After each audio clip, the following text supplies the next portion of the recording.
gentlemen, the following contest is scheduled for one fall, and it is for the RWA Heavyweight Championship.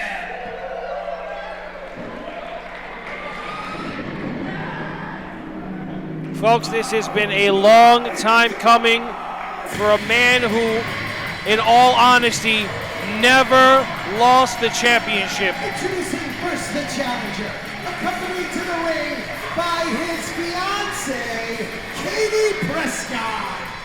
From the basement of Butler Hospital, weighing in at 213 pounds, the Mighty Eraser, Mike Gracá.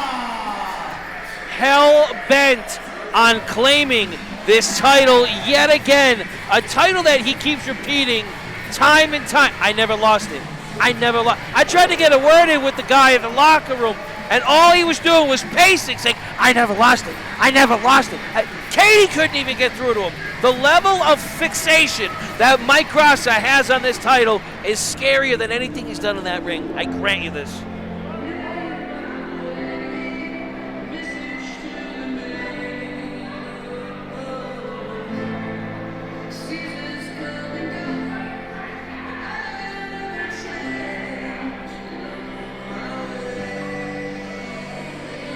Get a good look at him, folks. And his opponent, from Bristol, Rhode Island, weighing in at 202 pounds, he is the current reigning and defending RWA Heavyweight Champion, Jason Blade. Bobby Rossi, we say this show after show. Who would have expected in 2025 Jason Blade would be in an RWA ring, never mind being the RWA champion? I would never say never. You know, I would have never guessed, honestly, in my humble opinion. But, you know, fate works in funny ways. Nonetheless, you know, Jason Blade made a vow that he was never going to just hold the title for hostage.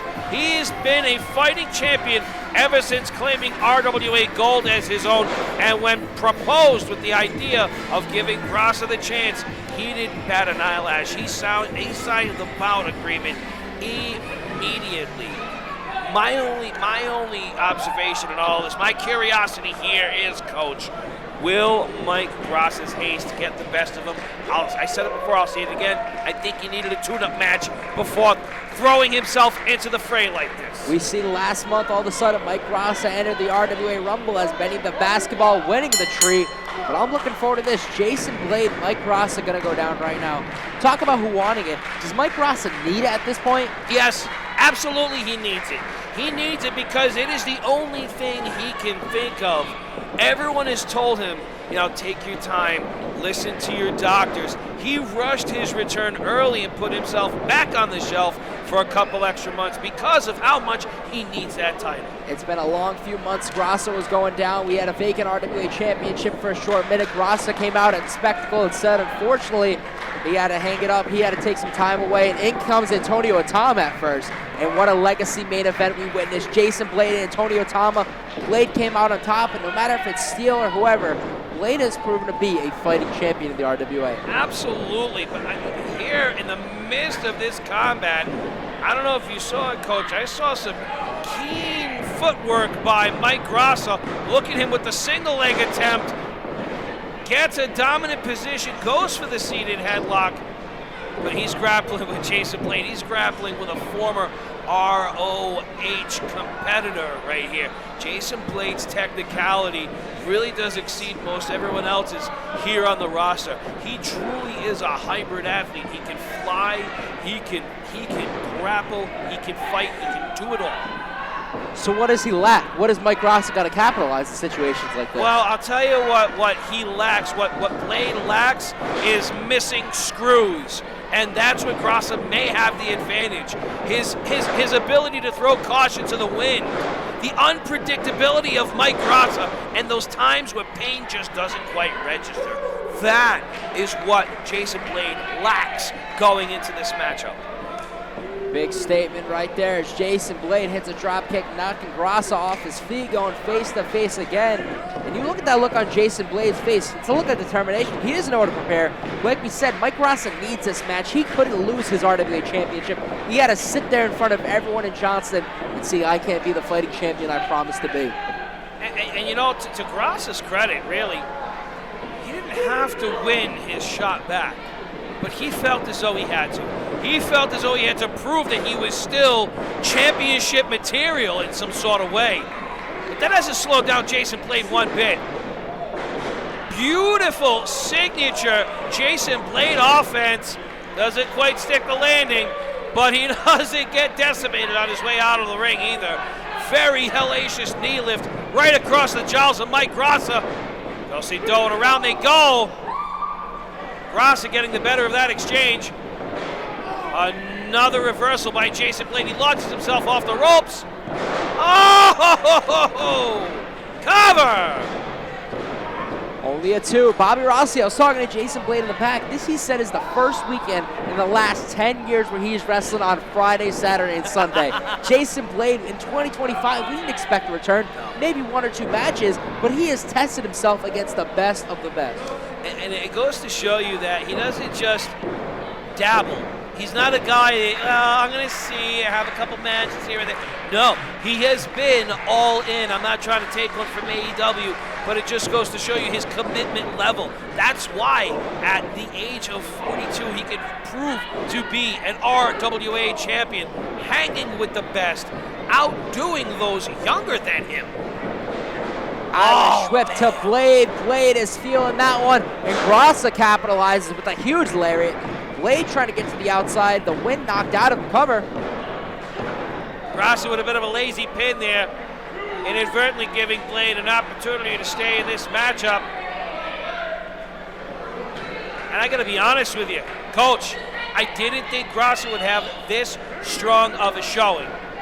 I really didn't, but it seems as if he's 100% coming off this injury. Talking about being 100% coming off the injury, Bobby Rossi, I got to ask you, what is the biggest difference on Mike Gracá pre and post this injury? Focus. Cover. It's whoa. Well, up until this moment right here, beautiful. Asai Muto cover, 2.5. Up until this moment right here, Gracá was in complete control of this matchup. Gracá has been known to be the loose cannon, the spastic, the sporadic. That is not what I'm seeing in this matchup here tonight. I am seeing a very calculated approach. Jason Blade, Irish whip, Mike Gracá, big boot drilling him down. And he's feeling it. You talk about focus, and this match has gone in his favor. No matter what strategy he's using, as Blade to his feet, I spoke too soon. What a counter of Gracá. Quick to put him in a headlock as he ranged 12 to 6s down on the brainstem. Beautiful side kick right to the jowls. Blade in prime position to break that pin, but Gracá's not giving him 1 second to get back into this matchup. Cover.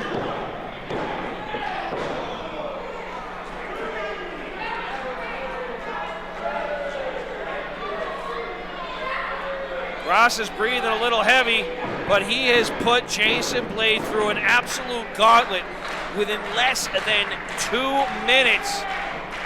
Jason Blade looking to turn things around on him. Trying to turn things around and do whatever he could right now. Mike Gracá getting Blade in the corner. Is he going to say it now? Is he going to say it, Bobby Rossi? And he spoke too soon. Jason Blade up and meets him boot to face. Cover. Deep stack. 2 3/4, says Souza. Version of a Blue Thunder Bomb right there, picking up Gracá, and as soon as he gets him in the air, dropping him down fast, ricochet to the canvas. But now Jason Blade, he's trying to get Gracá to his feet right now. What does he got planned? I'm not so sure what he's got in the Rolodex for this kid, but he is stalking him like an albatross to a rodent. Wants to get him up on his shoulders.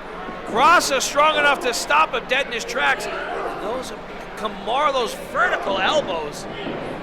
Breaks the hold, creates a bit of distance between he and the current champion. Jason Blade charges in, face to buckle via drop toe hold.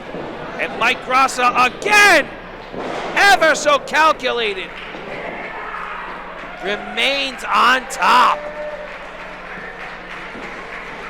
The unbridled violence of the Mind Eraser paying off in high dividends. Will that be enough? This is it. This is it. What in the world is this? Cash money. Is he Gracá had the RWA Championship won. He's gonna cash in. This is one of the dumbest things he could do. He's gonna cash in against two people at once? He's not what? Holder of the Jeremy Bell Cash Money pulling everyone's leg here at ringside.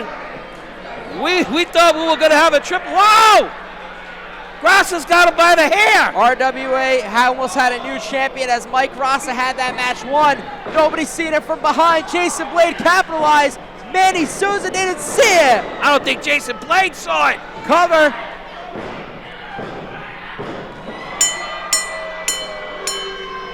Here's your winner and still RWA Heavyweight Champion, Jason Blade. Jason Blade is just starting to put together what took place behind his back at Manny Souza's. He's got to look at this weasel here in ringside with his Jeremy Bell. I was convinced, as was everyone here at the John H. Rollins Center, that he was going to cash in. A very unwise move, but a very smart play to keep Gracá distracted. But I don't know what the motive here is.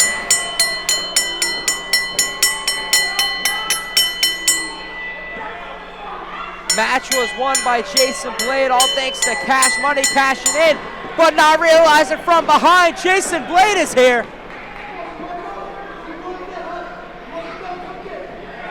Telling Cash Money to... Coward. Coward. Yellow-bellied coward.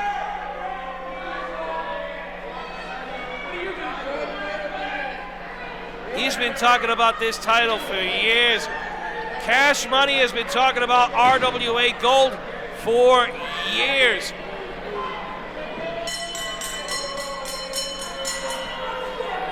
He has bit off more than he could chew. That worm, Mike Gracá. Mike Gracá just lost his championship opportunity here at the RWA Thanksgiving Throwdown. I don't know. I think it would behoove our commissioner and the decision makers to take a look at the footage, because this isn't a fair shake.